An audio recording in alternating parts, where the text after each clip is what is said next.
पूर्णिमा के दिन शंकर भगवान को समर्पित होता है और भगवान विष्णु को समर्पित होता है। बैसाख के महीने में एक पकवान बनता है शंकर जी का।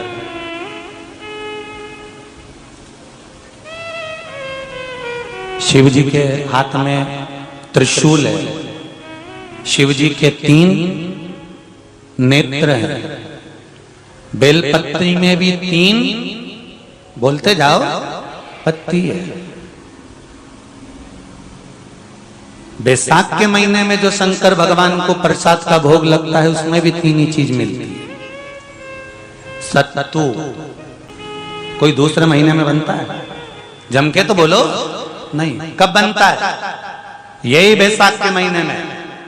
चने की दाल, गेहूं और जौ, इन तीनों को गलाकर सेक कर जो सत्तू तैयार होता है, इसी बैसाख के महीने में परशुराम जयंती के दिन या अमावस्या के दिन या पूर्णिमा के दिन शंकर भगवान को समर्पित होता है और भगवान विष्णु को समर्पित होता है। दुनिया के लोग कहते क्या होता है सत्तू से? सास अपनी बहू से कहती है बेटा सत्तू बना ले, थोड़ा सा सत्तू बाजार से ले आना, 10 रुपए का खरीद कर ले आना। आज सत्तू, आज अपन पूजन करेंगे सत्तू की, अक्षय तृतीया है, थोड़ा सा पूज देंगे, थोड़ा सा भगवान को भोग लगा देंगे, सत्तू का लड्डू बना लेंगे। बोलो री जी सही है कि गलत है? बाजार में भी सत्तू मिलता है तो बच्चे कहते हैं, बहुएं कहती हैं कौन खाएगा, काय को ला रहे हो, सत्तू का क्या काम है? पर शिव महापुराण की कथा कहती है, स्कंद पुराण की कथा कहती है, जिस समय पर बैसाख के महीने की सुंदर अमावस्या का दिन था, उस दिन माता पार्वती शंकर भगवान के लिए जब पकवान बनाने के लिए बैठी, कुछ नहीं मिला, तब माता पार्वती ने 3 अनाज को लिया, एक चना, दूसरा गेहूं और तीसरा जो इन तीनों को भींग रहे थे उसको लेकर आए गंगा जी में से, उसको सेक कर माता ने अंगीठी पर और उसका जो सत्तू बनाकर शिव को दिया। शंकर भगवान ने कह दिया, सुन पार्वती, ये सत्तू नहीं, ये मेरी औषधि है। बैसाख के महीने में जो खाएगा वो जिंदगी भर रोएगा नहीं, शरीर से स्वस्थ होगा। अब उसको लोगों ने हंसी खेल में ले लिया, सत्तू का क्या काम, मम्मी हम नहीं खाएंगे, बड़ा बुरा। शिव जी का एक एक चीज। बैसाख के महीने में पियो बेल, बेल मतलब समझ गए, बेल का रस। बैसाख के महीने में पियो बेल और शरीर को रखो ऑलिव बेल। शरीर बेकार नहीं होगा, शरीर बेकार नहीं हो सकता। अब शिव आराधना तो करो। हाँ, जिंदगी की मोड़ पर शंकर परीक्षा बहुत लेते हैं, बहुत परीक्षा। एक सुंदर संवाद आता है स्कंद पुराण, शायद आप लोगों ने सुना होगा, सुना हो तो भी सुन लो, नहीं सुना हो तो भी सुन लो। कांति नगर में राजा श्रियाजी रहते थे, उनकी धर्मपत्नी का नाम था चांगुणा। क्या नाम है उनका? चांगुणा। चांगुणा शिव भक्ति में लीन रहती थी, उसे शंकर की भक्ति के सिवा कुछ सुहाता ही नहीं था, शिव आराधना के सिवा उसको कुछ भाता ही नहीं था। दिन भर शंकर की शरणागति करना, शिव का स्मरण करना, शिव भक्ति में डूबे रहना। शंभो शंकर कह रहे हैं, माँ उमा से, माँ पार्वती से मेरा महेश कह रहा है, मेरा बाबा भोलेनाथ, मेरा बाबा विश्वनाथ, मेरा त्रिकालदर्शी कैलाशी अविनाशी कह रहा है कि हे पार्वती,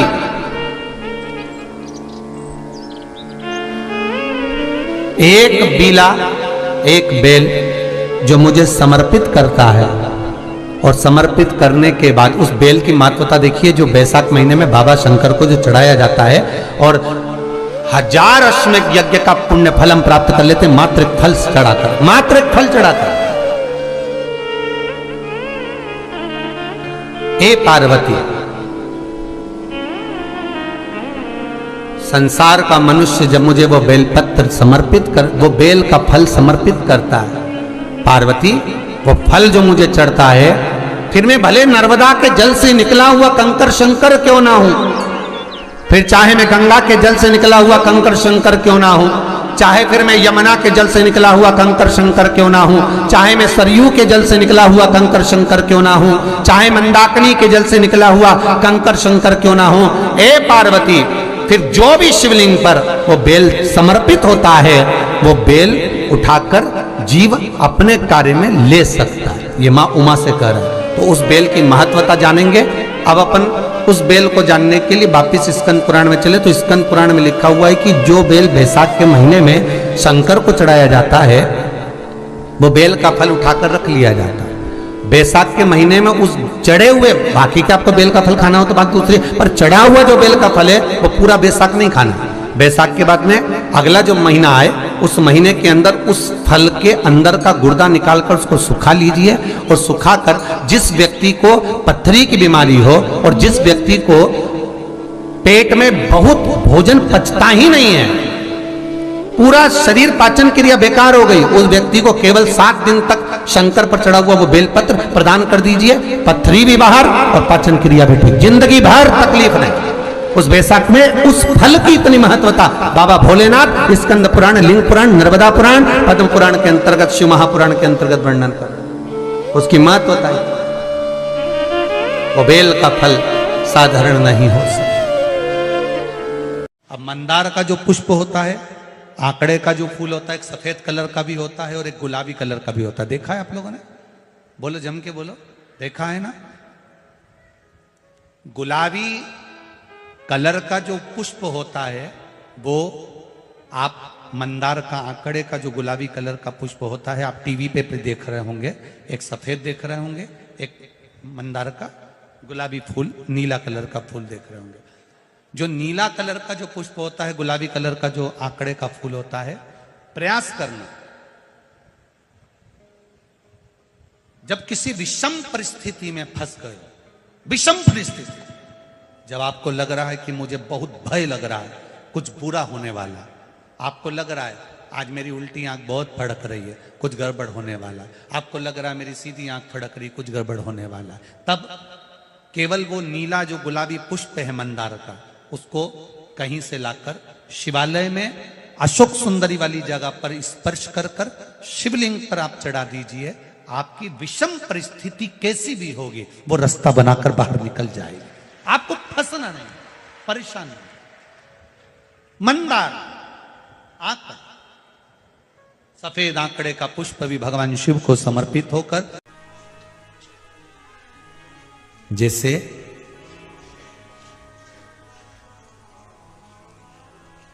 बेले के फल का गुर्दा, बेल का जो फल होता है, बेलपत्री का फल, उसका जैसे गुर्दा, उसके अंदर का जो भाग होता है बेल का, वो गुर्दा,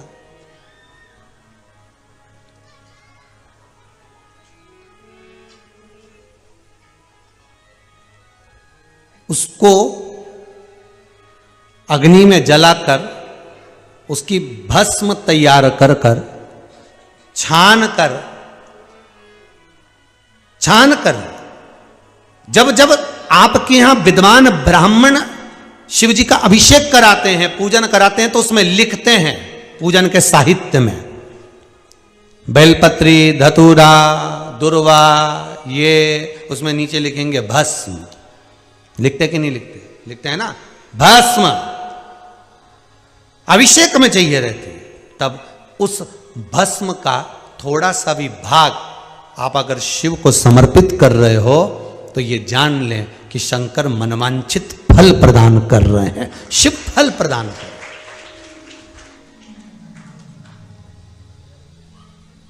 महाराज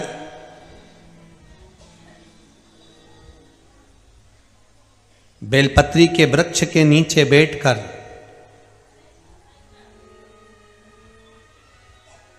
हाथ में एक बेलपत्र का पत्ता रखकर आप पंचाक्षर मंत्र नमः शिवाय, ओम नमः शिवाय या श्री शिवाय नमस्तुभ्यम या महामृत्युंजय मंत्र का स्मरण कर रहे हो, पर डंडी का भाग अपनी ओर, बेलपत्र की बीच वाली पत्ती का भाग बीच वाली उंगली की ओर रखकर अगर आप स्मरण कर रहे हैं और अपनी कामना कर कर बेलपत्री के वृक्ष के नीचे बैठकर उस पत्ते को सम्मुख रखकर बाबा से विनय कर कर एकांत में उस बेलपत्री के वृक्ष की छांव में, बेलपत्री के वृक्ष की छांव आप कामना कर कर उस पत्ते को शंकर भगवान के ऊपर समर्पित कर रहे हैं, तो ये जान कर रखें कि पार्वती और शिव का मिलन करवा रहे हैं और अपनी मनवांछित फल कामना पूर्ण करवा रहे हैं। क्योंकि शिव और पार्वती का जब मिलन होता है, शंकर पार्वती जब एक दूसरे के सम्मुख में होते हैं, शिव और पार्वती जब एक दूसरे के सामने अपने बच्चों के कारण एक दूसरे के सम्मुख में आते हैं, तो उनके चेहरे पर प्रसन्नता का भाव आ जाता है। फल, मनवांचित फल की कामना आप जिस कामना के लिए कर रहे हो, विवाह के लिए, नौकरी के लिए, सर्विस के लिए, व्यापार के लिए, रोग मुक्ति के लिए, आप जिस कामना से कर रहे हो, ईश्वर महादेव, जो व्यक्ति पथभ्रष्ट हो जाए, जैसे मदिरा के नशे में पड़ गया, कहीं जुए में पड़ गया, कहीं मांसाहार में पड़ गया, कहीं व्यसन में पड़ गया, कहीं गलत काम में अगर कोई जा रहा है, तो श्रंभेश्वर महादेव के नाम से काली तिल भगवान शिव को समर्पित करी जाती है। महाराज काली तिल को वापस उठाकर ले आते हैं, उसी काली तिल को जो मदिरा का नशा करने वाला होता है या जो गलत व्यसन में डूबा हुआ होता है, उसको वो सुबह के समय अगर नहीं खाता तो भोजन के साथ उसको दिया जाए। श्रंभेश्वर महादेव,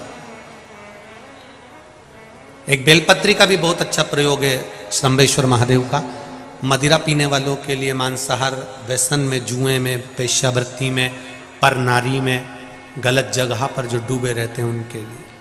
पहले की कथा में उसका वर्णन किया है बेलपत्री का। श्रंभेश्वर महादेव, एक बार सब बोलेंगे, कौन से महादेव? श्रंभेश्वर महादेव।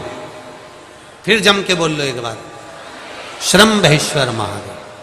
जब हमारे घर में क्रोध बढ़ता है या कोई गलत कार्य में जाने लगता है, तो श्रंभेश्वर महादेव का हमें शरणागति लेना चाहिए, श्रंभेश्वर महादेव का पूजन करना चालू कर देना चाहिए। कई लोग कहते हैं महाराज जी ये श्रंभेश्वर महादेव का मंदिर कहाँ मिलेगा, हम कहाँ पूजन करने जाए? कहीं नहीं जाना, तुम्हारे घर के पास में जो शंकर जी का मंदिर है वहीं जाओ, उसी देवालय में, उसी मंदिर में जाओ, श्रंभेश्वर महादेव के नाम से जल चढ़ाना प्रारंभ करेंगे। वो जल जो गलत संगत में पड़ा हुआ है उसका आचमन कराना प्रारंभ करेंगे, अपने आप उसकी धीरे धीरे बुद्धि सुधरना प्रारंभ हो जाएगी। ऐसा श्रंभेश्वर महादेव का